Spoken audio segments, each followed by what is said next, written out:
Adam Smith talked about the division of labor, and we talked about the fact that in order to get a division of labor, some kind of organization has to take place in order to organize that division, and that this requires knowledge. It requires actually the use of different people's knowledge. Division of labor is rarely, as Hayek pointed out, a division of knowledge. So because people are doing sort of what they know best how to do. And actually not only people, when in my day job, in the research that I do, I'm actually working in an area of capital theory right now, actually in the interaction between what we normally think of as financial capital and fiscal capital, and how this impacts on many things, including monetary policy, how organizations are organized, specialization, and so on. And one of the ways we think about it is it's not only human beings that know how to do things, but also machines that know, in some sense, how to do things. How do they know how to do things? Because we taught them, we made them that way. So how that is organized, if you think about a modern economy, sort of how both equipment, both physical and human equipment are sort of employed in places where they are using the knowledge that they have to produce things for other people. The other thing I wanted to talk about was profit. And I had said earlier that profit, in order to make profit, you have to you have to make other people happy. Through giving them goods or services that sort of improve their situation. Now we should add a qualifying clause. We should say, in a system of open competition, in a market system, in order to make profit, you have to make other people happy. This is not true of a system that's not open, or a system where basically you can make profit by buying or obtaining in some way protection against other people who would compete, against competition, against competitors. So we throw around words like capitalism or market system, so on, but we should not be confused. The word capitalism really refers to situations in which the act of saving, the decision to save, is separated out from the decision to invest. So we have so-called capital markets, in which this, and therefore capitalists, in which this, to allow this to take place. The benefits are enormous. But along the way, people who get rich and powerful can sometimes use the power of those who have it, like government, in order to protect them and create barriers to competition and so on. So we get a system of what is known in English as crony capitalism. And very often the kind of disillusionment that you find, the feeling of being a sucker, right, the friars, the sort of resentment against these large accumulations of wealth that is directed against these people is that have accumulated these riches, not as a result actually of producing something that is valuable for people, the common people, but as a result of actually being able to accumulate wealth by selling a scarce product and being the only ones allowed to do so because they have the connections. So that some years ago, my daughter went to Mexico on vacation, and we didn't know the system. So she made a number of telephone calls from the hotel, and at the end of the month, after she came home, I got a bill for $250 just for the phone calls. And then we found out that it was $5 to connect to so-called AT&T, and then it was like $250, $2.50 a minute after that. And to add insult to injury, we then realized that if I had called her instead, I could have called her without any connection costs for 3 cents a minute. So what's the difference? The difference was that one family in Mexico owned the entire telephone system. Now think about what that does to business, right? Think about what that does to the costs of your ordinary day lives. Carlos Slim, who, if it's Wednesday, is probably the wealthiest man in the world. Tomorrow's Thursday, it'll probably be Bill Gates, and then Friday, it'll probably be Carlos Slim again. But he's always in the top 1 to 4, whatever, richest people in the world. He may have done some entrepreneurial things in his life, producing good things for people, but most of his wealth comes from these basically purchased monopolies of essential services. So don't make the confusion. Don't confuse capitalism with crony capitalism. And some of that will come up in my talk today. So I'm going to talk about, I've entitled my talk, why do we repeat the mistakes of history? And my talk is mostly about that. But there are also some other things. It turns out it's not such an easy question. But there's a sort of a superficially obvious meaning to that. I assume that nobody really makes the mistake anymore of thinking that the world is is flat,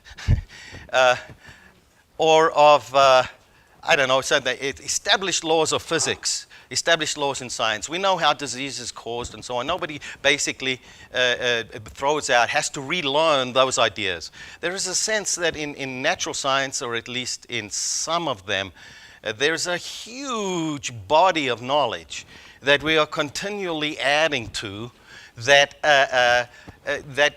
establishes knowledge sort of for all time, as long as human beings are around, so that we don't have to relearn them there's social learning going on, right? The kids go to school, we teach them what is established knowledge. We don't, it's not that like each generation has to rediscover these truths. So that it sort of is something of a surprise to some of us when we see that it's very hard to find these kinds of things in the social sciences, where basically you observe an historical experience, it establishes certain lessons, and then the lessons have been learned, and then that's it, sort of. You sort of move on and basically don't have to worry about relearning it. Yes, teaching it for sure, but you're teaching it according to some basic consensus. Consensus in the social sciences, or at least in what we may call the complex sciences, is much more difficult to attain. And with regard to social science, I often wondered why. I mean, I started wondering about this around 28, when the financial crisis hit. And I started seeing the stuff that was coming into the popular press, and then with a little bit of a delay into the sort of academic journals. And then about a year after that, I wrote a popular article called the Recycling of Discredited Ideas. So for my own, if you don't mind, if you indulge me, the sort of my own personal odyssey on this. So when I went to the University of Chicago in 1972, I was a confirmed Keynesian, right? You guys know, even the non-economists among you now, who John Maynard Keynes was. So I was an absolutely confirmed Keynesian. Keynes is very appealing as a theorist and as a personality, larger than life. Young people liked and like his ideas because it gives hope, right? And it emphasizes the emotion of the society, the sort of these animal spirits, and the fact stock markets are really a coalition of a coalescence of emotion and psychology. How many people have looked at the stock market and said, there's no sense to this? Well, Keynes said, yeah, you're right, there's no sense to this, that kind of thing. And if you can only just get people to think right and be optimistic enough. So I was a confirmed Keynesian. By the time I left the University of Chicago, I had been disabused of those notions. And a number of things happened then and a little bit later that contributed to that. Not only my own teaching, but the fact of the time that sort of at the end of the Carter administration, America was in many ways in very bad shape. One of the things that Keynesian theory predicted for us was that if you're only willing to put up with a little bit more inflation, you can bring down the level of unemployment in general. So inflation is a bad thing. Unemployment is a bad thing. You have to have a little bit of both, but at the margin, maybe inflation is more tolerable than unemployment. So let's put some good people in charge to basically decide how much inflation and how much unemployment we want. That trade-off between inflation and unemployment is known as the Phillips curve. It was a fundamental key ingredient of the broader Keynesian model, which said that basically the government can improve matters in bad situations. There was a recession, deep recession, at the time and after that. And government can improve matters by basically adding to the lagging investment of the private sector. And in order for that sort of to be true, you have to take account of the possibility that they had noted, but Keynes hadn't really mentioned very much, that might cause a little bit of an increase in prices. So, okay, they built that in, and now they took care of that objection. It's worth it.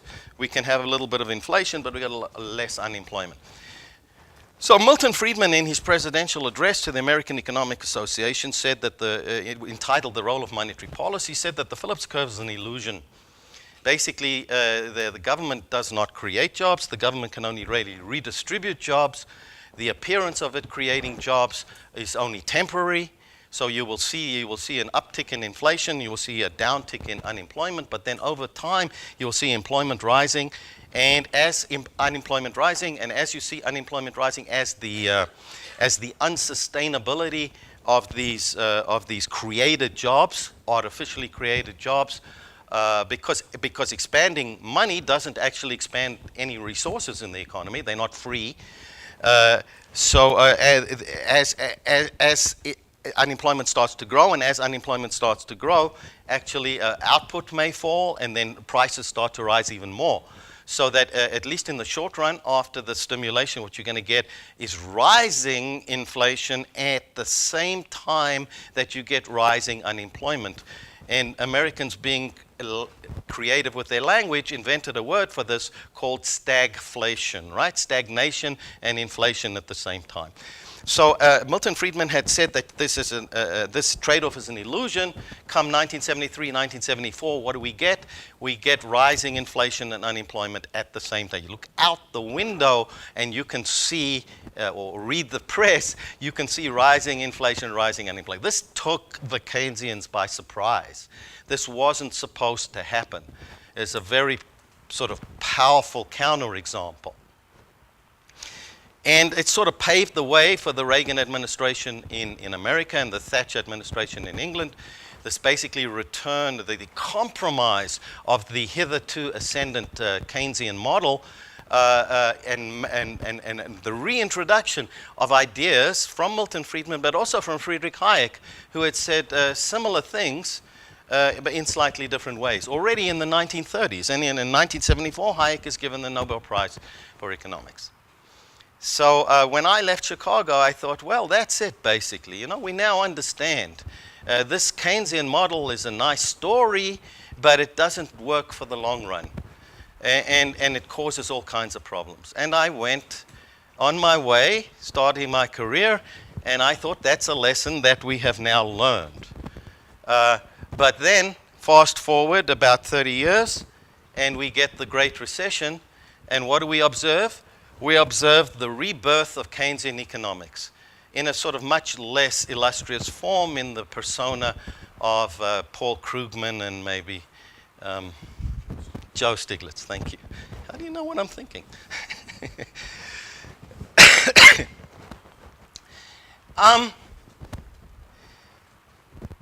I was astounded for two reasons. Number one, because of the theory that was now coming back. And number two, I was astounded because the Great Recession wasn't a surprise. No, the Great Recession was a surprise. The bubble, the bursting of the bubble that preceded the Great Recession was not a surprise, not to me. I don't think it was a surprise to Larry. I don't think it was a surprise to a lot of people. I'd been teaching money and banking. I'm not really a specialist in that, but I would be teaching money and banking for about 10 years. And I remember saying to my students way back, there are these two quasi-government organizations, Fannie Mae and Freddie Mac, and they're essentially bankrupt. And actually, they're going more bankrupt. And there's a lot of shenanigans going on there. And actually, it doesn't give me a good feeling. I remember just saying, I don't know how this is going to pan out, but it really doesn't look good. Something's going to have to give. And every year, it sort of seemed to me more and more that this was true. And when I heard about the bust, I wasn't surprised that it happened. I was a little bit taken aback by the extent of the freeze on Wall Street, because later on we learned about all these derivatives and things like that. But I wasn't surprised that it happened. I was incredibly surprised that people were surprised. And then I was even more surprised that they started, funneling this stuff to explain it that I thought had been discredited. So that got me thinking about, why do we repeat the mistakes of history? Why are we doing that again? It seemed to me like it was an avoidable mistake.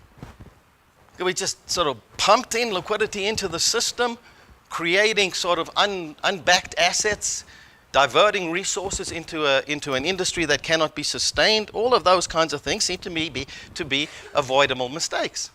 I mean, they gave to me what seemed like absolutely ridiculous explanations, and still are, for the Great Recession. I mean, and still are. That's a sanguine lesson, because it means, as I'll explain in a moment, you can't simply look at what happened, examine it, and come away with an unrivaled or exclusive explanation of what it's all about. So playing the sort of amateur philosopher, social psychologist, I come up with 3 or 4 reasons about why we repeat the mistakes of history. One is the ratchet effect of politics that we've all been talking about, right? So if you come to power up on an idea that later on turns out to be questionable, what do? You don't say, oh my goodness, I really thought that was a good idea, and that's why I really campaigned for it, and that's why I really took this job to pursue this. I now realize I'm wrong. Please accept my resignation. I'll go and I'll find something else to do, right? That's not going to happen. So people dig in their heels, and they do everything they can possibly do to reinterpret the data, to reinterpret the lessons, to reformulate the theory. That happened with Keynesian economics. To reformulate the theory in such a way that it sort of seems like you weren't wrong and you want to maintain your job. So once there's a ratchet effect, sort of once ideas have become prominent, it becomes more and more difficult to disprove them, because they then become packaged with concrete positions in society. So there's a sort of public choice. We know that. The other is a little bit more fanciful. It's what I call the nature of memory, right? The Great Depression has had a very, very big influence on policy and on perception in American life. It seems to have been a very traumatic and significant experience for people. History is selective, right? So how do we, what sort of forces motivate, what sort of forces militate in favor of the selection of certain events to the exclusion of others? The Great Depression, 100 years plus out, or going on, no, not yet 100 years, but almost a century, is still looms very large in our memory. You've all heard of the Great Depression, yes? And not only because of Little Orphan Annie or the Grapes of Wrath, but there are many events that have occurred since that I'm sure you never heard of. So there's a very important event. We're still examining, people claiming we don't know what happened. That's part of the sociology of historians, right? That they also make their living by challenging received ideas. But the way that the Great Depression made its way into our social consciousness is that people lived it. They had the experience. And those people then felt it, were able to tell their children about it firsthand. So my parents, for example, and they could tell me about it in such a way that I could see and feel, this sort of intersubjective communication. And so I understood something about the Great Depression, not maybe the whole lot, because I wasn't there, but something about it extra by virtue of being able to talk to them about it. Then my kids know about the Great Depression, but how do they know about the Great Depression? I don't think they actually took the time to speak to my parents about it. Actually, my parents I don't really recall speaking much about it, although just in terms of their own personal history. But they could have spoken to their grandparents maybe. But their children, and you guys, for example, how can you know about the Great Depression? Do you know anybody who lived through the Great Depression? Any of you? You probably don't. And your kids won't either. So now you're going to have to learn about it from books. You go back, say, to the Spanish Inquisition. We know it was a major event, right? And people, one of the ways, for example, that I was able to connect with, you read the stories about it and the numbers, it's horrific, and all the things that went on, but does it really touch us? It touches us much more when you read, say, a novel about somebody who's in the event. So that's what I call the nature of memory. Memory is an imperfect, a very imperfect reporter that takes in the stuff, and then you came here this morning, you listened to this lecture, maybe somebody didn't make it. They say, oh, I overslept, I couldn't make it. What did he talk about? So you can tell them, right? But can you actually duplicate what I said in such a way that it would be the same thing as being there? Not so much. I think this is also a part of how we grow up. I said having kids, right? Why is it that adolescents make the same mistakes, our kids as adolescents make the same mistakes as we did? Can't we tell them, look, here's a good way to get through adolescence. Don't make the same mistakes that I did. This is the way you do it. Of course not. So is society a little bit like that? Do we have to make the same mistake generation after generation before we learn, so that we actually have to be there? I lived through the 1970s, in a sense. I was there. I remember the sort of unfolding debate of what was going on about inflation and unemployment. I was surprised by this sort of turn. And then when I tried to explain it to people, it's particularly those this new generation, for them, the 1970s is just another decade back there. So they don't know. So the nature of memory, it's just a thought. The third is what we've done with history. Now, in a way, I think you guys may be an exception to this. Because I don't know whether it's because of the nature of the Israeli experience or whether it's just because of the way Israeli culture values things. But in America, we've gone through a systematic downgrading of the importance of history as history, and also particularly of the history of economic thought. So when I came to the University of Chicago, that was the last year that there was any requirement for any kind of history course. Prior to that, there'd been two requirements, one course in economic history and one course in the history of economic thought. And that year was the last year. I actually had one requirement from a really great teacher in economic history. I confess that when I was in the class and he was teaching it and he was really good, because of the overall method that they were teaching us in the economics department in general, I didn't pay attention. I didn't really think it was that important, and I didn't really get the sort of the point of all this. And after that year, that requirement was abolished. So you can go into economics at the PhD level, you can do all your coursework, graduate with a PhD in economics, and never have studied economic history or the history of economic thought. I don't really think it's that important. It's also, you know some ideas. It's not really that important for you to know who made this idea, where did this idea come from, and what kind of context they were in. We have requirements for history at the high school level and earlier, but again, judging by my own students, because I am a passionate amateur historian, particularly of the revolutionary period in America. It captures my imagination, and I like to read lots about it. So I try and, in some sense, connect with them on this. And sometimes I'm frustrated and surprised to find out how little they know from their own American history education in high school. They're required to know it, but they're required to know it in a way that's a kind of a formulaic way. Sometimes I don't even call it history, I call it civics or civil government or something. Where does our constitution come from us? Now, as I suspect, it may be a little different in Israel. Some of the history is much more immediate here, in a way that it should be in America, but that it isn't. So I think in downgrading the importance of history, Paul Krugman, right? He's talking about Keynes and the period, and no, people read it, and he's saying, and they don't know whether he's wrong or right. Probably don't care so much.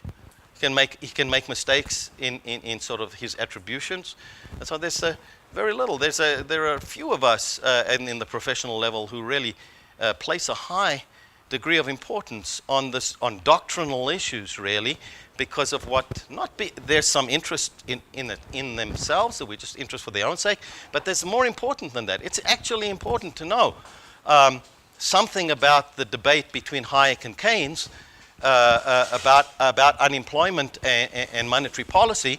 Why? Not only because it was interesting, but because that debate is happening again now.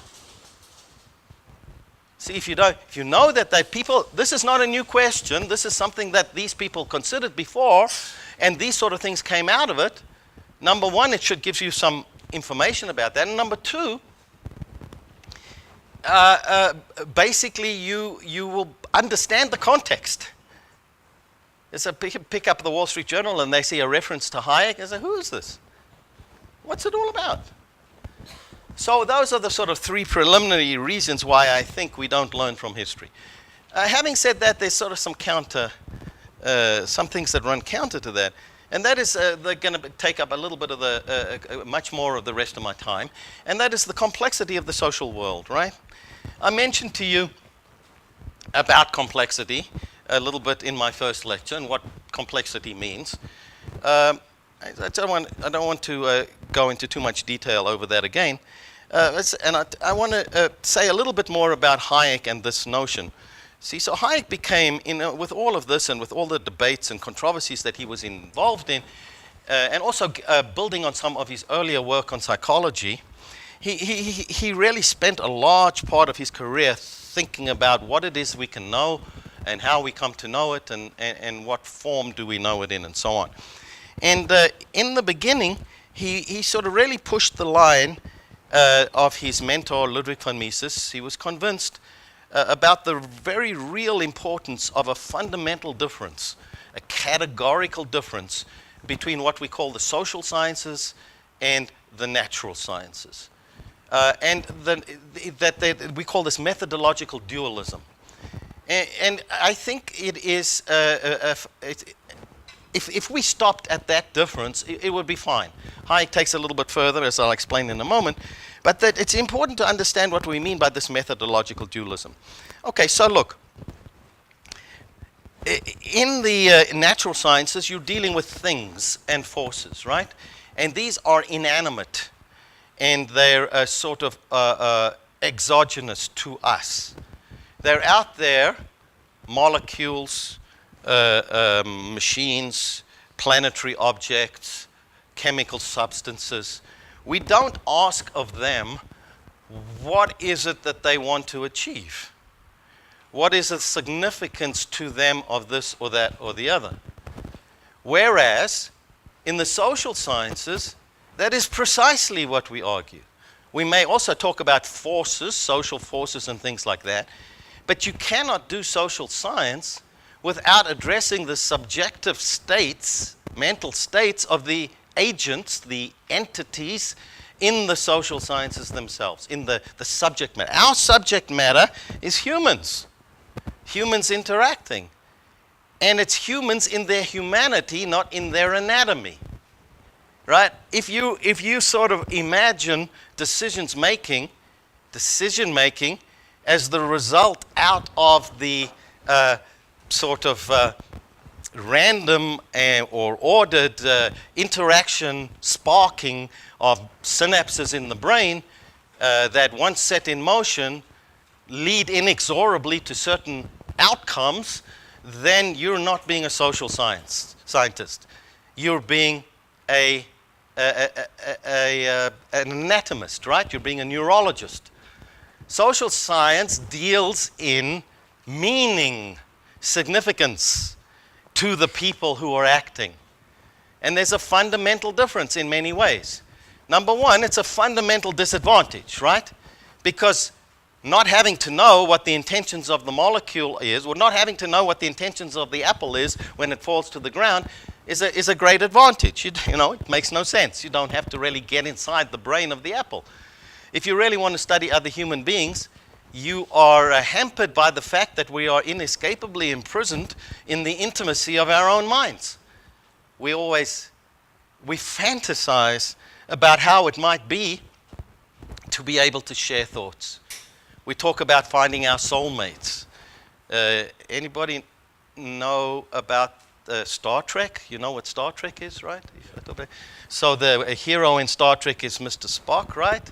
And Mr. Spock is one of the things he's able to do is mind meld, right? There's a lot of this in science fiction. This is all about the idea that somehow we crave this intimacy with others, that somehow if we could overcome that barrier of this inescapable isolation, we may be able to get closer and create more meaning and so on. We are, in that way, it's in some kind of sense enviable to us. And this is a problem for the social sciences because you cannot read any other people's minds. And we overcome that problem in what we may call somewhat pompously intersubjective introspection, right? So we know, we project to other human beings the same kind of mental processes that we believe that we have.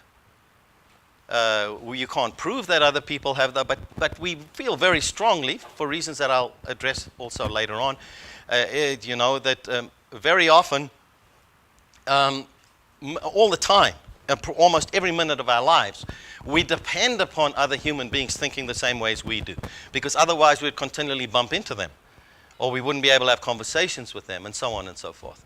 We have to coordinate our actions. So language, it's in itself, it makes that kind of presumption.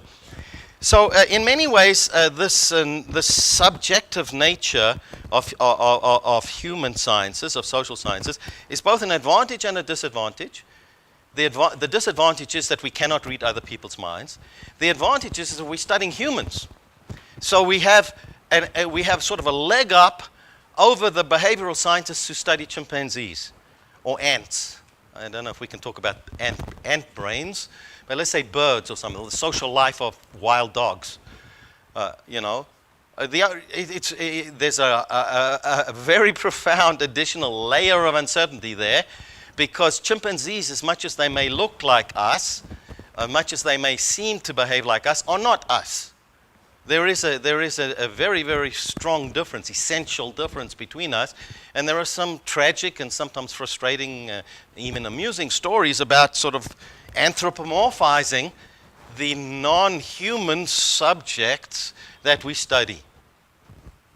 There's no way for us to know what they feel in the same way that we would know how other human beings feel.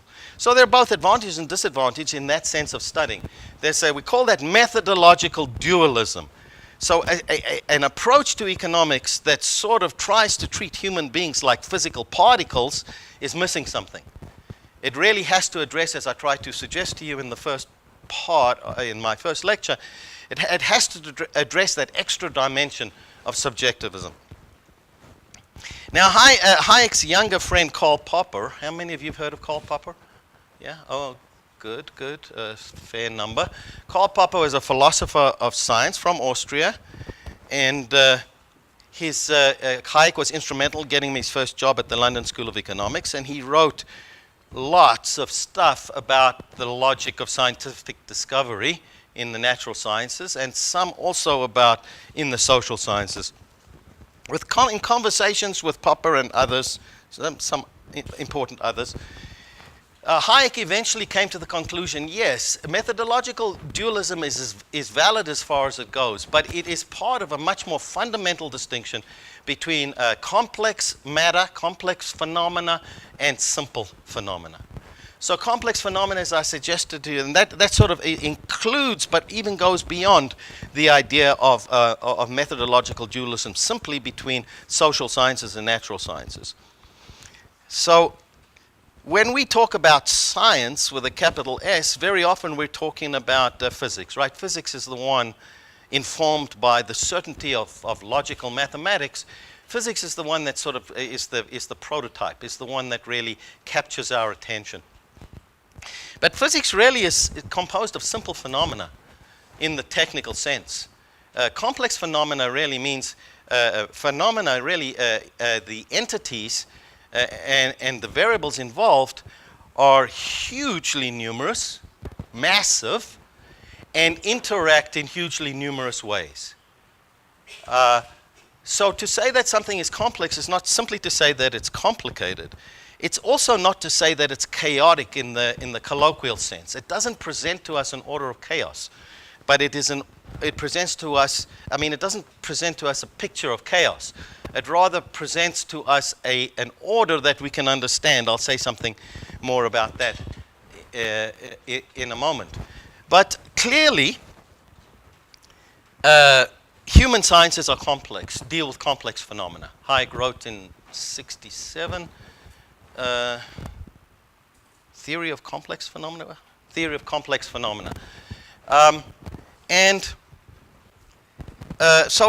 Clearly, human sciences, including economics, deals with complex phenomena, linguistics, language, the law, common law, for example, how we come about doing things, aspects of sociology, how is it that people end up behaving the way that they behave, anthropology, very much so. These are all deal with complex phenomena. But so does biology. So does animal behavior, obviously. Many aspects of medicine are complex phenomena. Many aspects of medicine not based on sort of ground rock, simple, essential theories, but they're based very much on learned heuristics of how things work. We really are trying to dive into this very, very complex system to see how we can use it or tweak it in such a way, although we don't understand, in such a way that benefits us, although we don't understand exactly how the system works.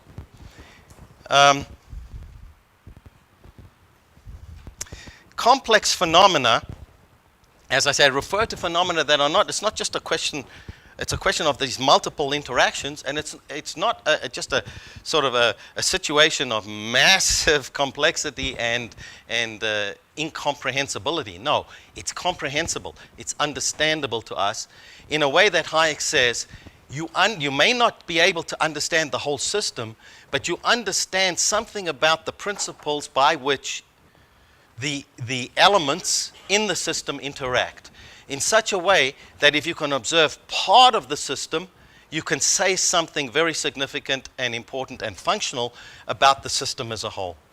So for example, language is a very interesting example. Language is very complex, right? Infinitely complex. You think about it. It's a remarkable phenomenon, maybe the most remarkable phenomenon in social science. I've stood here for about, 20 minutes or so, and a little longer than that, yes. And I put together some words which form sentences, which hopefully form paragraphs, which ultimately can be put on a page. And if you take some of that to an English teacher, she could probably parse that and show you where the verbs are, where the nouns are, how hopefully the number of the verbs agree with the number of the nouns in a way that makes sense. Now, when I speak, am I conscious of that? I'm not. Yet it comes in a perfectly coherent form. We understand it. We don't really understand how those principles were evolved, but we do understand there is something universal about them. There's something ubiquitous about them. They're everywhere in when people speak to each other. So that's an example of a complex system. So complex systems are systems of networks with many elements, right, that interact. We're dealing with complex multiple interactions. Hayek, one way to, as Hayek says in one place in that article, Theory of Complex Phenomena, he uses language really that will be understandable to people who work in statistics. And he says one way of understanding it is just to say that there are too many variables, right? So if you study econometrics, or other aspects, multivariate analysis, you understand that in order to explain something that is influenced by many, many different things, you have to try and control for those things, and also not only to control for them, but to control for their interactions in such a way that you can isolate the cause and effect connections that you're interested in. And you can do that in many aspects of physics and in many situations where there are a small enough number of variables. It may be a large number, but they're small enough that you can put them in a large model, and that a number of interactions is small enough. So for, in econometrics, we investigate interactions by taking variables, multiplying them by each other. You create a new variable by the product of two variables. And then if you get a third variable, you may get an interaction. Each one of those variables can interact with each other and then can interact with the interacting variable. And then you've got two interacting variables that can interact with each other to get another higher level variable. And if you have, for example, 100, you can do the math. If you have 100 variables, figure out how many possible interactions at different levels that you can get. So the number of possible interactions and the number of variables mounts up very, very quickly. It explodes. And Hayek is saying, really, one way to understand a complex system is to sort of put it somewhat simplistically by saying that there are just too many variables. He has a number of rather interesting examples. So you see the number of variables actually, or interactions, is actually astronomical in size, just like to raise to number of powers. So I want to invent, that's the third reason why we don't learn from the mistakes of history. Because we're dealing with complex phenomena. And in reality, and this has implications, therefore, for policy analysis, right? It has implications for analysis in any world, in any situation, in any human situation, in any social situation, including the formulation and implementation of policy. We're dealing with complex phenomena. Now, as I said, we don't just throw up our hands and say, oh, well, this is complex, there's nothing we can understand about it, there's nothing we can do about it. That's not the case. It's not the case because we do study language. We do study markets in economics. We do study law, right? Oh, and one thing I forgot to mention is that Hayek believes, in some of his most profound work, he believes that the brain itself is a complex adaptive system. Is that basically we're not just this debate about nature and nurture is a little overblown. He has some articles on that. He says it's not just that there is a certain part of us that is hardwired and immutable, and then there's another part sort of that we learn that we sort of add into that, and that's part of our memory, which is the software part. He says it's not quite as simple as that. Is that what happens very often is that through experience and perception itself being a rather complex process, through experience and perception, we learn in ways, the way in which we learn is that the product of our experience becomes imprinted on our brains. Maybe not biologically, but maybe we might say biochemically in some sense. Is the way that the synapses and I'm sure I'm not choosing the right words, but the way that these things connect in the brain gets, the way the network in the brain gets formed has to do with our experiences and the way that we've learned things, so that when we later perceive things, we are enabled and limited by the way that network is laid out. This is in a book that he wrote in 1952 called The Sensory Order. I found it pretty much incomprehensible, but I learned a lot from people who could understand it, read it. Many people agree it's perhaps one of his most difficult books. One thing that may intrigue you is that Hayek said that because the brain is a complex adaptive system, there are limits to how much we can understand by we human beings can understand about our own brains. Because he says in order really to know everything there is to know about something, or indeed to go beyond a certain limit, when you're studying a complex system, you have to have a system that is more complex than the system that you're studying. That sort of that claim, that idea, is sometimes referred to as Cantor's theorem. It's interesting for those people who like to dabble in so-called self-referential things. To what extent can you study something like the brain with an instrument that is the brain itself? So the brain is a complex adaptive system. Languages are, and also so are the institutions, many other institutions of our society. Ways of doing things, how we walk through doors, how we greet each other, and many other things. So policy in a complex world means certain inevitable unpredictability.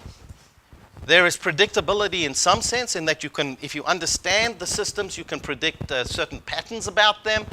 But there are some things that remain inherently unpredictable, and you just have to live with that. That is true for the policymaker as much as it is true for every one of us. And we have the so-called causal ambiguity. Now, this is something that I become interested in lately because causal ambiguity is everywhere. It is not something that is unique to government.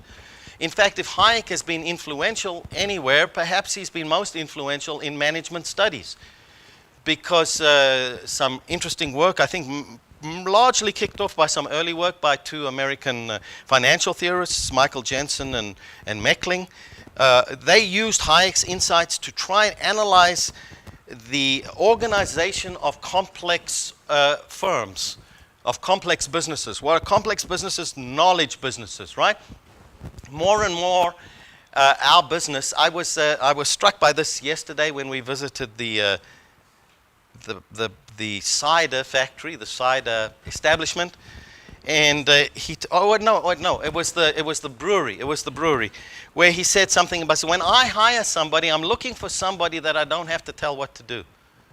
I'm looking for somebody that I know I'll be able to say, just get a feel and say, okay, I'll hire you.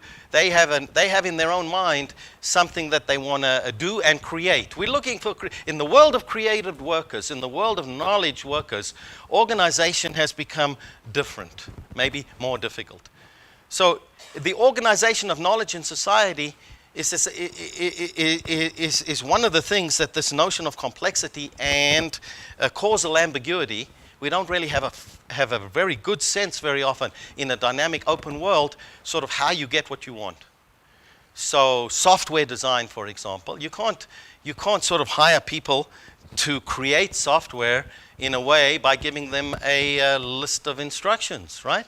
You tell them basically what you want and you put them on the job, and they are hired presumably because they know as much or frequently, mostly, more than you do about it.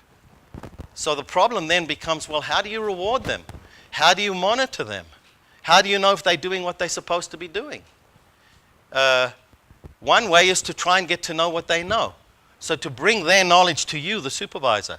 The other way is basically give them the decision-making power. Do you give the decision-making power to the knowledge worker, or do you try and acquire the knowledge of the knowledge worker as the decision maker? So this is a really interesting organizational question. There's no simple answer to it. Not surprisingly, the way economists would analyze it, they say, get into your own mind, sort of get to the margin, where you sort of get a compromise between doing one of those two things in terms of the benefits and the costs of doing so. And organizing, this also applies to the question of whether or not you should do something in-house, whether you should make it or whether you should buy it, outsource it or insource it and so on. So all of this applies not just to the policymaker. It applies to everybody. It's a problem that cannot be avoided. It's the argument in favor of the market is not that the market gives us an absolutely hardcore optimum in which all of the relevant margins are optimized. No, it's not that at all. It's really a comparative institutional analysis saying, given that the world is imperfect in this way, where are we likely to get better results, whatever better may mean? And the answer, sort of one way to answer that question is to look and see, well, what happens if you make a mistake? What happens sort of if you organize it in the wrong way? And you get gross inefficiencies. You get malfeasance. You get shirking. You get lack of attention to detail or whatever it is. Well, at least in a private property system, private property profit and loss system, what you get there is if you make a mistake, maybe an honest mistake, or incompetence or whatever it is, you get to find out about it. You get to find out about it because you're making something that you want people to buy from you. And if it's in the wrong way, then how do you find out? At the end of the month, you look and you see what that bottom line tells you. Is there still profit there or not? If you make that wrong kind of beer, he was surprised that people basically bought as much of the stout that they hadn't anticipated that. It's a discovery procedure as you're going along. But what is there that is comparable in a government or centralized organization to that feedback? It's an interesting question. We hear all the time about market failure. Sure, the world's an imperfect place. But how much do you hear about government failure? How much do you hear about the difficulties within a government organization of organizing the people within the government, given that they're working in a complex world with multidimensional, highly specific knowledge requirements, and they're likely to make mistakes. They're likely to make mistakes, and they may not be as dedicated to the public good that they're supposed to be serving in as much as they dedicated to their own. There is no automatic harmonizing of those two, and if they make mistakes, how do you find out about it in a public organization? What's the difficulty? The public organization is not selling anything. It values what it produces by cost. So in a way, that incentives are sort of inescapably perverse. We have what is called two problems: the knowledge problem and the incentive problem. And these, the knowledge and incentive problems, exist in whatever organization you're talking about. It's not that somehow the market system is exempt from these, but at least in a private property profit system, we have the potential that we can deal with these imperfections. Whereas there is an asymmetry in regard to the public system. Now, given that you know all this, given that we know all this, when somebody comes along to offer a public policy whereby they purport to make things better by intervening in some private transaction between individuals, what should we require of them to show in order for them to justify their policy, in order for them to validate, to sell their policy? And this is really the main lesson of what I want to tell you today. Because the answer to that question is not a scientific question. It's a philosophical one or an ethical one. If you want to, it's what I call the design, the policy design. And we come across this all the time. We want to think of facts as being part of the world, and values as sort of the way that we observe the world. And these two things can be kept separate. We want to think that we are disinterested scientists. As scientists, as scholars, and as policymakers, we can be disinterested. Give me the facts. Give me the facts and I'll make a decision. Give me the facts and we'll formulate the policy. Or like our president sometimes says, this is not opinion, this is fact. The planet is warming and we can make a difference. Can he prove that? Can the scientists who advise him prove that? What do we mean when we say prove that? So there are two ways to design it, right? What I call design A and design B. Anybody, and this really goes to the question of what are you required to prove, and who has that burden of proof. Design A says if you think you have identified a valid objection to a discretionary policy, you have to prove it. So the burden of proof goes upon the objector. You think that minimum wages cause unemployment and don't do any good. Everybody believes in minimum wages. You have to prove what you're saying. And that's difficult because, look, yeah, Paul Krugman's got all this knockdown evidence. You bring some other evidence to show, no. Which is one of the aspects of complex phenomena that I didn't emphasize, and that is, of course, when you look at history, and you're looking at human history, you're looking at the history of the playing out of complex systems. So although, yes, it is true we don't pay enough attention to history, it is also true that history doesn't speak to us in one voice. It's not like going around the world where when you get back to the same place that you left, you can pretty much only one way to interpret that.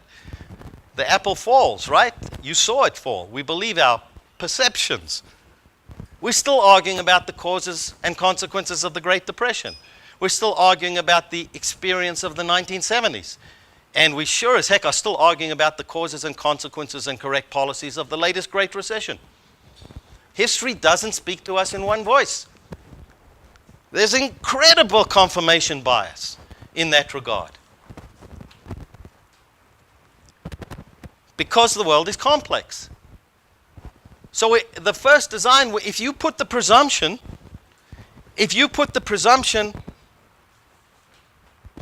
on the critic of government policy, then you will have to prove that the government policy doesn't work. But design B says, if you think you have identified an effective, justifiable, discretionary policy, then you have to prove it. Somebody comes along and says, I want to employ her and I want to pay her $5 an hour. And somebody says, no, you can't do that. Why not? Because you're paying her less than the minimum wage. I say, yeah, but the minimum wage is a bad policy. And no, it isn't. It's a good policy. I should be able to say, if you want to interfere in my life, you think that what I'm doing is causing more harm than good, prove it. Now you understand what this means. Because where you put the burden of proof is ultimately going to affect the kind of policies that you adopt. We talked about mentality, right? So if the usual presumption is on one leg of where the burden of proof is, you're going to get one set of policies. If the presumption's the other place, you'll be inclined the other way. So that's part of education, sort of, is to try and establish the default mentality. Question. Let's sort of go back to what we discussed yesterday in the panel, that in theory it's a good idea to get rid of all policies that can't be proved, but shouldn't we say that the status quo now is that there's the world, the natural world, and then there's a set of laws that exist at the moment? And now you want to completely obliterate the minimum wage that you should be proving, but that'll do better. Because status quo already exists, and we don't know what every action will cause. But what? Don't understand. Okay, in part this would take us into a discussion, which I want to reserve for Q&A. But something to think about is that, well, what criteria do we use in deciding where to put the burden of proof? You want to use the status quo? Why? You want to pick up the status quo sort of at the end, sort of at some point in some dictatorial regime? Or no, I don't think we do. We assign the default. We establish the location of the burden of proof based on something more fundamental. So let me address that. Important conclusion from this is that absent any simple way of determining the benefits and the costs out of any situation when you're in a complex world, is the discussion is likely to reflect more than simply the objective facts of the matter. So here are some examples, right?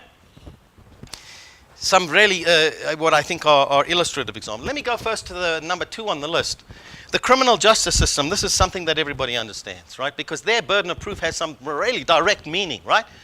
So now when you arrest somebody, it's true of all, say, I guess, Western criminal justice systems. It's certainly true in the United States that this is a fundamental motivating factor, a fundamental motivating idea, principle in our everyday lives. That namely, individual autonomy and freedom is something that's highly valued. It may be the most highly valued thing, at least in theory, in everything that we do. You know, don't interfere in my life. Leave me alone. Don't coerce me. So that if a police officer, an officer of the law, comes along and wants to deprive you of your freedom on the basis of a suspicion that you have committed a crime, then the burden of proof is on him or whom he represents, to prove that. So that everybody walks around every day with the presumption of innocence. You do not have to ever, in that criminal justice system, prove your innocence. Ever. You're presumed innocent. You understand this is directly analogous. Why? Because in most criminal justice situations, in most situations where an infraction is being investigated, it is suffused with uncertainty. There are so many things that we don't know. It's a complex situation. There are all kinds of, just study forensic science. There are sometimes, somebody standing with a gun in their hand and somebody was in the room when they saw them shoot that other person through the head is about the most simple thing you can do. You can get. Most situations are not like that. There are so multiple things playing out. And given the degree of uncertainty, you know that if you just sort of make presumptions based on circumstantial or even extra circumstantial evidence, that people may be incorrectly deprived of their freedom. In other words, they may really be not guilty, but you deprive them of their freedom. So the individual is never required to prove his or her innocence. Rather, the accuser is required to prove their guilt. That's what we call type 1, type 2 errors. The type 1 error is the error that we most as a society do not want to commit. We cringe at the prospect of the conviction of somebody who's really innocent. When we hear of people sitting on death row only later on to be exonerated by DNA tests, we're horrified. So we put a very, very high burden of proof on a state authority who's coming to deprive someone of their freedom or maybe incarcerate them or take away their assets or something like that. And the cost of that is that we commit type 2 errors. Namely, we are much more likely, the higher the burden of proof that we put on proving a guilt, the more likely we are that we're going to let some guilty people go free. We're going to incorrectly acquit guilty people. I'm sure you know of many examples where because of insufficient evidence we find so. Do we find them innocent? No. We never find anybody innocent. They're presumed innocent. We find them not guilty because of insufficient evidence. I'm just wondering if it's really fair to make an analogy between putting someone in prison and implementing climate change policy. Yes, it absolutely is. It absolutely is, because the climate change people want to come and tell you what you should do with your life. They are fundamentally interfering in your life in exactly the same way as that police officer is. That's the import of my discussion today. If you think there's a difference, I'd like to hear it. Well, but the implication of me changing my life is much different than me being on a death row. So what? Well, if I do say, I don't know, recycle bottles and change my life and take them out every day, they might not help the climate change, and yes, we might not affect the global warming. Maybe, but again, you as much a big change to my life as me being dead because I was falsely accused of something. Okay, so because an intrusion in your life has less of sort of harm than intrusion of a police officer intruding in an innocent person's life, we can then do it? We should then, that's okay then? Well, it might be that the implication of me might be that we are responsible for global warming. It might be that we aren't, but if I do those things that stop global warming, the results of me doing those things, and it will be and we will learn that we have no effect on global warming, are much less dangerous than us not doing those things, and then we will learn that we are responsible for global warming. Well, I understand that. If you really believe that, I suggest you do a lot more research on that, because actually the proposals of these climate police, these climate alarmists, are not innocuous at all. They want to basically completely significantly affect the way that production is done in every part of the planet. Their proposals are not simply, you can't think of it in terms of like Pascal's gamble. Well, let's do it. If we were wrong, we lost nothing. And if we're right, well, at least we gain something. No. What they are proposing is extremely costly in economic terms, in moral terms, and in terms of loss of freedom. It's horrendous. Let me just rush through this. I'm glad there's okay, just very quickly. Look, the FDA, you know what the FDA is? I'm sure you have the FDA, right? Here, something. The Food and Drug Administration. Everybody says, wonderful. I take this as it's FDA approved. So I won't go into detail, although that's a really good example of what I'm talking about. I'll just tell you a story about a reporter who was at a news conference, and some big drug company was announcing the approval of a drug. You know, they're standing in their suits and ties together with the authorities from the Food and Drug Administration, making a big announcement today.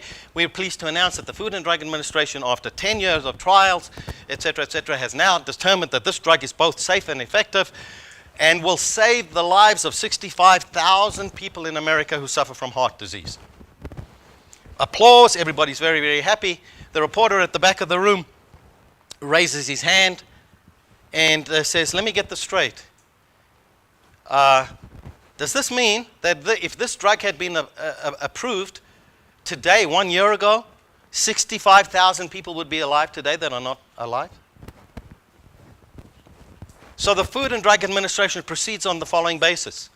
If you offer a proposed cure, remember, complex phenomena, difficult world, multivariate causes, if you offer a drug that has a particular, that you believe is going to be helpful in the treatment of a particular disease, and there are many, for cancer, for diabetes, for many other things, it comes in front of the FDA. The FDA regards the drug as guilty, harmful, unless it can be proved innocent. So the burden of proof for the FDA is exactly on the opposite foot. We regard type 1 error as the error of incorrectly approving a drug that is not safe. And why? Number one, because we believe that people are too stupid and too uninformed to make their own decisions. But number two is because we hold the people making those decisions responsible for not approving an unsafe drug. And their whole careers depend on that. So if they approve a drug that is even considered remotely unsafe, drugs that have been used for 30 years for pain, all of a sudden a study comes out in the New England Journal of Medicine that says that there's maybe a connection between the drugs and heart disease, and the next day the FDA pulls it off the market. Why? Because if it pans out, who's going to be fired? The people who are in the FDA. Are they acting in the public interest or are they acting in their own interest? Wouldn't we be better off with more experimental drugs? If we're really worried, why not tell the public? This drug has not been proven safe. This drug has not been proven effective. Here are the facts. You decide. So there are many examples. Okay, I spoke minimum wages, union monopolies, climate change. We can talk about that. Okay, so I have some other things to say, but actually this is a good time to turn it over to question and answer. Okay. Yeah. I do think it is important to differentiate between the defaults of the FDA or the criminal justice than that of economic regulation. I think there's a very clear premise of the default in those first two examples, which is just human life. It's very binary. If I take the wrong medicine or if I'm in jail, clearly there's the meaning of my life has ended. But I think economic regulation is a lot more debatable and more the quality of life. And there are many times that we take chances in complex systems. I turn to investment banking, even marriage. We make many decisions, high-risk decisions in complex systems. And a lot of times we're willing to face other people, to turn to other people to make them for us when we feel like we don't have enough knowledge. Why can't you turn to people in the private sector? Why do you have to pass a law? So, okay, but in general, I'm saying it's not a new concept to turn to someone with more knowledge to make a high-risk decision that may increase the quality of life. I'm just saying the differentiation I think is important to make is the one of the binary default of criminal justice and that of very different and complex theories of economic regulation. But that distinction does not go to still where you put the burden of proof in regulation. I do think it does, though, because when I have a very clear-cut default, meaning life or imprisonment, then clearly the burden of proof should be on the state. But when I think it's not so clear cut, it's not so binary, rather it's complex, and there are different theories of economics and such, then Why? the burden, Why then? there are complex theories of No, why then would you go to the government? Are you If- presuming that in this that It of sort this of very goes- complex and the government knows more than you do? It goes back to Pension's point when he was saying the status quo. There is some form of government which is in charge of regulation, and for the time being, it doesn't make sense for any regulator to always have the burden of proof on him. Like, Why? I don't understand Because we that. won't be able to progress. We will always have to take risks, and No, we I'm do that in missing. other things in life, and it makes sense. But explain to me what I'm missing. I don't understand. I don't understand. Why? You don't, on the basis of just because what is came about and therefore sort of, what? It exists and therefore we're taking a risk by removing it? It No, may I'm have saying exist for no good reason. The burden of proof shouldn't be solely on the regulator, because The then burden we of would proof never is progress. the regulator is the person who's coming to interfere in your life. Right, but the interference in my life is sometimes increases my quality in life. That's what I'm saying, that it's not... Sometimes increases your quality, but it's easy to claim that you will increase the quality of a person's life. It's easy to claim that, especially if you want power. Why are you not afraid of the regulator? I'm from the government, I'm here to help you. Don't you say, well, you laugh. First you laugh, and then you say, prove it. Again, you can't prove everything in complex systems, though. Well, it Well, just of course, is that's the everyone- whole point. But they shouldn't be allowed to interfere unless they can prove it. Well, everyone has interest. The drug companies does have interest. Just look at the I'm not sure I pronounce it rightly. The opium, the painkillers that are really strong and The addictive. opiates? Yeah. Yeah. Well, the FDA approved them, and now it's turned out that they're really addictive, and lots of people are getting really hooked up, and it ruins their life. And but the drug companies say every time they develop a new unaddictive drug, and it appears that it's still addictive the same. And So now you're pointing to bad consequences of what? People making their own choices. well, it isn't that people make their own choices because they aren't famous. They can't know that this drug will make People them are too addicted. stupid. The doctors can know that Too those many- drugs are being addictive, and It's not stupidity. It's not- I it's don't, not I don't stupidity, you don't understand understand. I don't understand economy. It's hard enough. I can understand all the. How many things? Okay, how many things in your life do you make decisions about that you really don't understand? The whole lot. How many things in your life do you turn to experts? In many things. Right? It doesn't debilitate you that you don't know about it. You don't need the government for that. When you buy an automobile, do you know how an automobile works? Okay, go ahead. Sir. I want to both comment and then ask you a question afterward. But from what I'm hearing, well, basically everyone here agrees with you because John Stuart Mill said pretty much the same. I mean, whenever you want to interfere with someone's life, you need to explain why you want to interfere in his life. And well, we pretty much all accepted that. So the way I see it, well, I don't really understand why we're all fighting. I mean, no, basically, but basically, John Stuart Mill said exactly that, and we all, in a way, accepted what he said. I mean, he's a default. So if we're talking about what's the default today it's not cool to say you want to interfere with someone's life. I mean, and in a way, I'm not sure what's new in what you showed us. I mean, Nothing is new. We just forgot it. yeah, no, and I think that the point that we're missing is economically wise, there is a situation that it's good for the country, the state to interfere, and then when the market fails. So in a way, I think that the way to explain all of the regulatory, I don't know, whatever we have. Apparatus, yeah. Yeah. So we can explain that by saying, well, the market failed, and we want to prevent that. In a way, let's say, if we talk about the FDA, and I agree that if we look at numbers, it's probably better to, I don't know, save the life of 65,000 people than to be afraid of... Than to prevent the very- unlikely. Yeah. But again, I think that the market failed because the incentive of the drug company is to make money, and we're trying to protect life. So in a way, you can look at it as a market failure. And I guess we can do that play, or at least to try and show what the state will say in most things.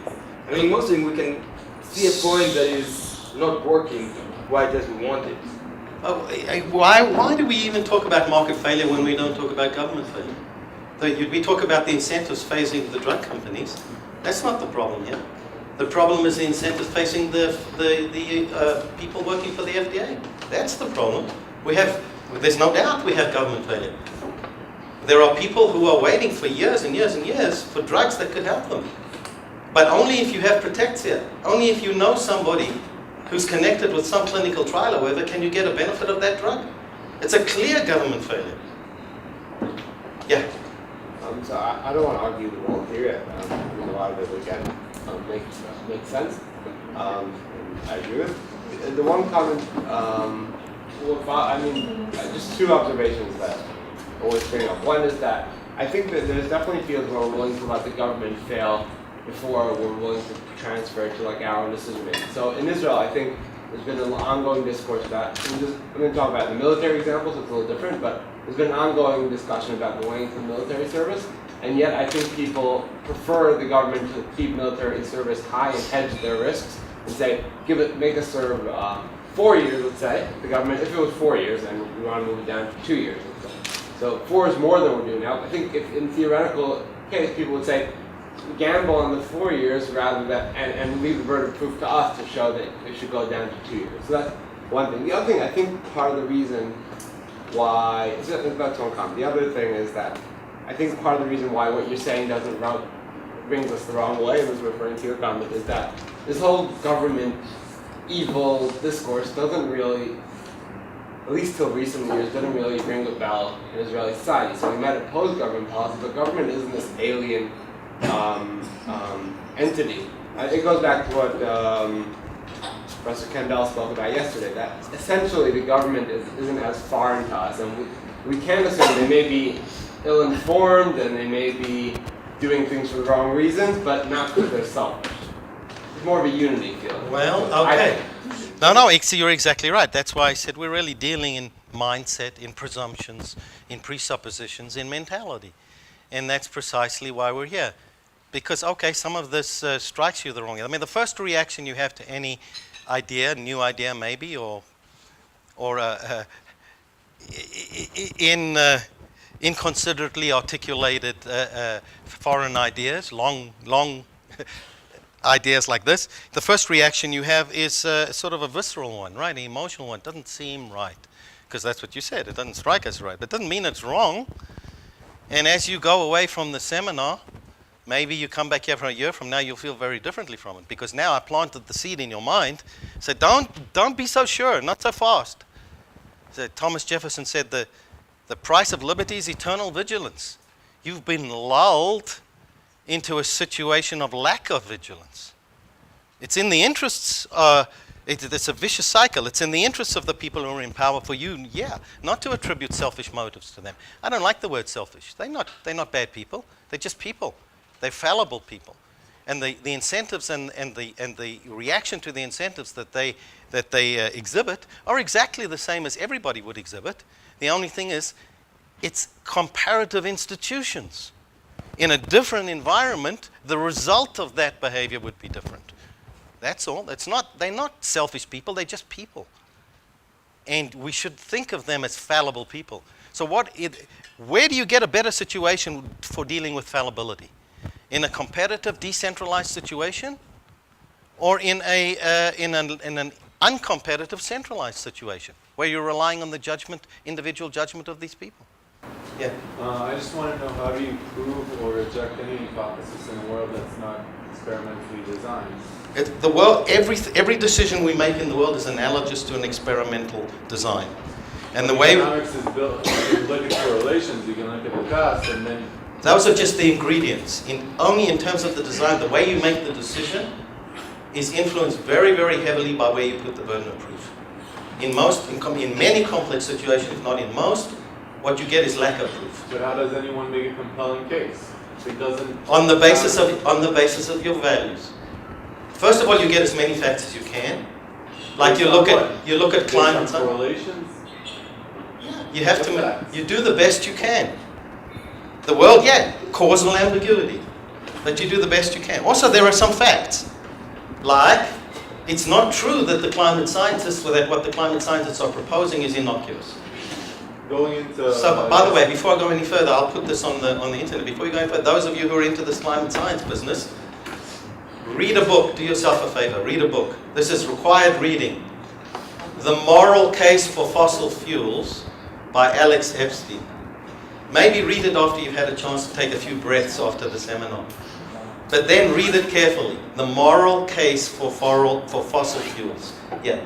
Going into yesterday's lecture about minimum wage, I heard a lot of compelling evidence that minimum wage should be raised. It's a great thing to do, and about all its That's better. right. You did. And then I went out and I heard exactly the opposite. That anyone can cherry pick and find some evidence in the history of the world that can support his case. It doesn't make it right. That's what I'm saying. So it depends on where you put the burden of proof. History doesn't speak to us in one voice. And what is data? Data is boring here? Yeah. Okay. Yeah. I still find many cases which the market fails, that the lack of the individual's knowledge leads to a lack of the market's knowledge or the society's knowledge, and which we don't exactly know who has the burden of proof. Let's say, for example, in Madoff's case, that he didn't tell his clients that he's doing some kind of a Ponzi fraud on them, so they couldn't deal with it. So nobody thought, yeah, I have the burden of proof of seeing whether if I can get a lot of profits out of it. So It's interesting you should take that case, because that's a clear case of government failure. Madoff was investigated in many cases, many times, by the Securities and Exchange Commission. He was able basically to co-opt that. It was a classic case of crony capitalism. He might have been found out much earlier if we hadn't had this dysfunctional regulation. So the government had the burden of proof in that case because they let him do it in a way.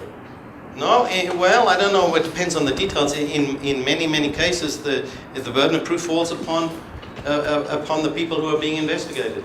The government can come in, they park themselves, for example, in the banks, and they sit there, whether you want them or not, and they demand all kinds of things, and you can't refuse.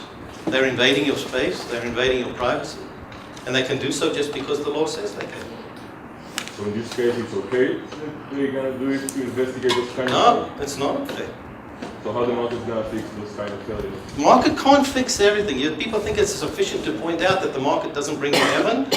That's not the point. The point is you have to show me how some kind of regulation is going to make it better. I'm putting the burden of proof in our little society. I'm not accepting the fact that I have to show you that the market is going to deliver a perfect situation. You're proposing to interfere in my life. Prove to me that it's going to make it better. Prove to me that if you're interfering in my life, making it worse, that's justified by making some third party's life better. Yeah. Oh, wait, hang on. Yeah, I'll come back to you. Today we have very big advancements in data. We have what's called data resolution, and do you think clients would still say that there's no prospect for a supercomputer that will be able to handle this data? And we know that there's very big advancements in parametrics because of this data resolution. Maybe Hayek would revise what he wrote like 50, 60 years ago or more. I'm not competent to answer that. I don't know. I tell you what I've read, that neuroscientists are astounded by the extent to which Hayek was able to sort of anticipate some of the findings now about how the brain works. Whether we could simulate any kind of artificial intelligence or what, I don't know. Yeah. Last question.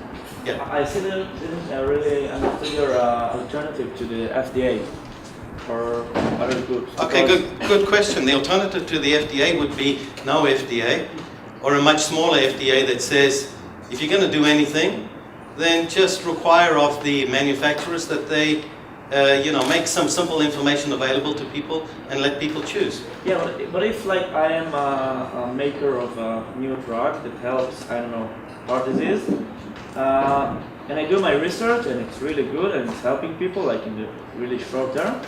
But after 6 years, it's become available that people are getting, I don't know, Parkinson. Yeah, you mean like people decide to smoke cigarettes and then 30 years later they get lung cancer? And not Or people, but no, or people eat red, yeah? But if there is like very clear correlation between this drug and Parkinson, so There's a very clear correlation between cigarette smoking and cancer. Right, but we know that in advance, and then you Yeah. make the choice. And I think his point is that if there's literally no regulation, if nobody will do can't the anticipate. research, But people didn't know that in the past. yeah, Right. When they that- first started smoking. Now they know Of it, course. they still smoke it. So. Yeah, but the point is, he says there is a clear correlation. So tell people there's a correlation. no, but you No, find he's saying out, if you don't but know that if there's a the FDA correlation. would not be exist and nobody will check my. Well, where does the FDA find out that there's a correlation? Where does the FDA get its information from? I don't know what they do. Yeah, I assume I they assume do- they do something. They do some Special has some research. specialization. They hire experts. Why can't somebody, why can't He's a person expert make as this in drug information the that same we reason? Because he wants money. Yeah, because I want. I don't care about Why would you buy it if you don't have the research to tell We you what? it's gonna react? We have Because That's why we need information the because FDA. enough people Just tell don't me. buy it if you don't. Because enough people tell me to do it. Because he wants money. How is it different from the label revision that you talked about? That But is speaking we about. used to. Yeah, what about it? Because you Have the information, it's too bad. How would you? Okay. You would have, you have, They can make the decision. I'm glad, this is great. So, we have consumer reports, and now we have Google. Even before we had Google, I don't put a drug in my body It until, will take time. of course, you want to tell me people will make mistakes? Living is making mistakes. The FDA is not going to change that. The FDA may make it worse. Or improve, like maybe prevent people from taking a drug that. No, I but think you that know, if the I'm point he's really- trying if to I'm make, the the point owner he's trying to of make the- over here is that the drug Because producer should have already the incentive to go and hire an expert for Well, themselves. he did it, and he before- found out there is a problem, but he know that it will take 6 years to find it out. So the FDA won't find So out. you what? You think he's gonna try to still maximize profits because of that? produces the You drug. know, very naive. He's going to be Yeah, penalized. money. He's going to be Hire an penalized expert by on law finding something wrong. afterwards. That's But fine, the law will not still that exist. there's necessarily be a company you can hire a person. No, I am like a private citizen. I will not start hiring people for doing Why would you research take for a me. drug that? No, I don't think the government has any role in this whatsoever. Because you and you already put this drug and tell me it's good. Law, yes. Okay. I should, So maybe we should wrap it up. Okay, I so. did the research. What about the weak people, the poorest people? Okay, so the difference between a democracy, the difference between a democracy and a dictatorship, I'm king for a day, and I got the last word. Who do you think has the biggest incentive to avoid a mistake from an incorrect drug? The FDA or the company producing the drug? That's the last word. Thank you.